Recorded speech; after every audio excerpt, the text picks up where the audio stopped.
Hello, അസ്സാം വലൈക്കും. നമസ്കാരം. പ്രിയ സുഹൃത്തുക്കളെ, ഒരു കാര്യം നിങ്ങളെ ഉണർത്തുവാൻ വേണ്ടിയാണ് ഈ വീഡിയോ ചെയ്യുന്നത്.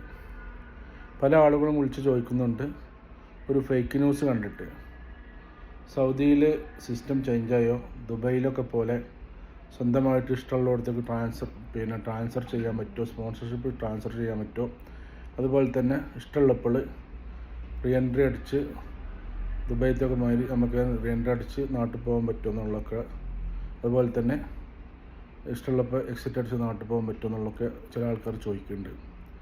ഞാൻ അന്വേഷിച്ചെടുത്തോളം അത് ഫേക്ക് ന്യൂസാണ്. ആരും വിശ്വസിക്കരുത്. ആരുടെയും വഞ്ചനയിൽ ആരും പെട്ടുപോവുകയും ചെയ്യരുത്. യഥാർത്ഥമല്ലേ? അങ്ങനെയാണെങ്കിൽ സൗദിയുടെ ഔദ്യോഗികമായിട്ടുള്ള വെബ്സൈറ്റിൽ മറ്റും അത് അനൗൺസ് ചെയ്യും. അങ്ങനെ ഒരു കാര്യം ഉണ്ടായിട്ടില്ല. അപ്പോൾ ഒരിക്കൽ കൂടി ഓർമ്മപ്പെടുത്തുകയാണ്, ഇത് ഫേക്ക് ന്യൂസാണ്. Okay. Muhammad Rafiq, Ponmala, fly smart travel, Batha, Riyadh. Okay.